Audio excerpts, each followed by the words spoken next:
Hi friends, இன்றைக்கி ஹரி கொங்கு சமையலில் ஒரு அருமையான ஆரோக்கியமான ஒரு கருவேப்பிலை சட்னி எப்படி செய்கிறதுன்னு பார்க்க போகிறோம். அதுக்கு தேவையான பொருள் பார்த்துக்கலாம். இது பார்த்திங்கன்னா ரொம்ப ஹெல்த்தியான ஒரு சட்னி. பார்த்திங்கன்னா அதுக்கு தேவையான பொருள் வேர்க்கடலை 2 டீஸ்பூன், கடலைப்பருப்பு 2 டீஸ்பூன், உளுந்து 2 டீஸ்பூன், எள்ளு 1 டீஸ்பூன், ஒரு அரை லெமன் சைஸ் புளி, ஒரு பச்சை மிளகா, 2 வரமிளகா, வெந்தயம்.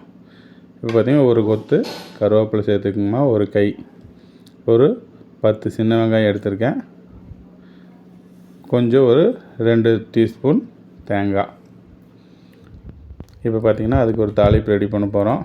வானலியில் எண்ணெய் வச்சு கொஞ்சம் சூடு பண்ணிக்கோங்க. அதில் ஃபஸ்ட்டு வேர்க்கடலையை சேர்த்துக்குங்க. ஸ்லிம்மில் வச்சே பண்ணுங்கம்மா. இது ஸ்லிம்மில் வச்சு லைட்டாக வறுத்துக்கோங்க. கருக விடாமல் நல்லா கை விடாமல் வறுத்துக்குங்க. அதுக்கப்புறம் பார்த்திங்கன்னா கடலைப்பருப்பு, உளுந்து இது 2ஐயும் சேர்க்க போகிறோம்.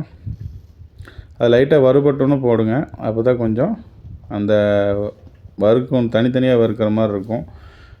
அடுத்து பார்த்திங்கன்னா அது கூட நம்ம எள்ளு போடுறோம். எள்ளு போட்டு நல்லா வணக்கிறோம். அப்புறம் வரமிளகா சேர்த்துருக்கோம், அதையும் வணக்க போகிறோம். பச்சை மிளகா அடுத்து சேர்த்த போகிறோம். பச்சை மிளகாயை கொஞ்சம் உடச்சி சேர்த்திக்கோங்க, இல்லைன்னா அது லைட்டாக வெடிக்கும். அந்த வெடிக்க வராமல் இருக்கிறதுக்கு நீங்கள் உடச்சி சேர்த்துட்டிங்கன்னா நல்லாயிருக்கும். அடுத்து பார்த்திங்கன்னா புளி சேர்த்து நல்லா வணக்கிக்கங்க. அடுத்து பார்த்திங்கன்னா சின்ன வெங்காயம் சேர்த்துருக்கோம். சின்ன வெங்காயம் ஒரு ரொம்ப டீப் ஃப்ரை வேண்டாம், ஒரு கண்ணாடி பதம் வணங்குற மாதிரி நல்லா வணக்கிடுங்க. அப்புறம் பெருங்காயத்தூள் 1 டீஸ்பூன் போட்டிருக்கேன். அது கூட இப்போ தேங்காய் போட்டிருக்கோம். அப்புறம் லாஸ்ட்டாக பார்த்திங்கன்னா ஒரு கைப்பிடி கருவேப்பிலை சேர்த்து நல்லா வணக்கி விடுங்க. கருவேப்பிலை லாஸ்ட்டில் சேர்த்துக்கோங்க, ஏன்னா இடையிலே சேர்த்துனிங்கன்னா ரொம்ப மொறுமொறுப்பாயிரும், டேஸ்ட் வேறு மாதிரி இருக்கும். இப்போ பார்த்திங்கன்னா நல்லா ஓரளவுக்கு வணங்கி வருது. இந்த ஸ்டேஜில் நீங்கள் அடுப்பு ஆஃப் பண்ணி நல்லா ஆற வச்சுருங்கம்மா. நல்லா ஆற வச்சுட்டு அதுக்கப்புறம் மிக்சியில் போட்டு அரைங்க. சூடோடு அரைக்காதீங்க. ஆற வச்சுட்டு அதுக்கு தேவையான உப்பு போட்டு மிக்சியில் போட்டு நம்ம இப்போ அரைச்சி எடுக்க போகிறோம்.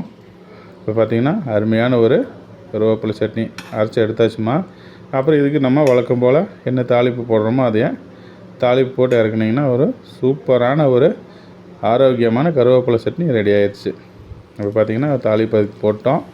இதையும் உங்கள் வீட்டில் செஞ்சு கொடுத்து சாப்பிட்டு பாருங்கள். கருவேப்பிலை வந்து குழந்தைகளுக்கு முடி, கண்ணுக்கு இதெல்லாம் பார்த்திங்கன்னா அயன் ஸ்ட்ரென்த் நிறையா இருக்குது. இது எல்லாமே இதில் நிறைய குணங்கள், மருத்துவ குணங்கள் அடங்கியிருக்கு. இந்த சட்னியை வீட்டில் செஞ்சு கொடுங்க.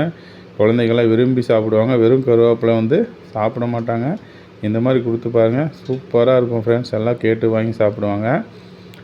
ஹரி கொங்கு சமையலை சப்ஸ்கிரைப் பண்ணுங்கள், லைக் பண்ணுங்கள், ஷேர் பண்ணுங்கள். தேங்க்யூ.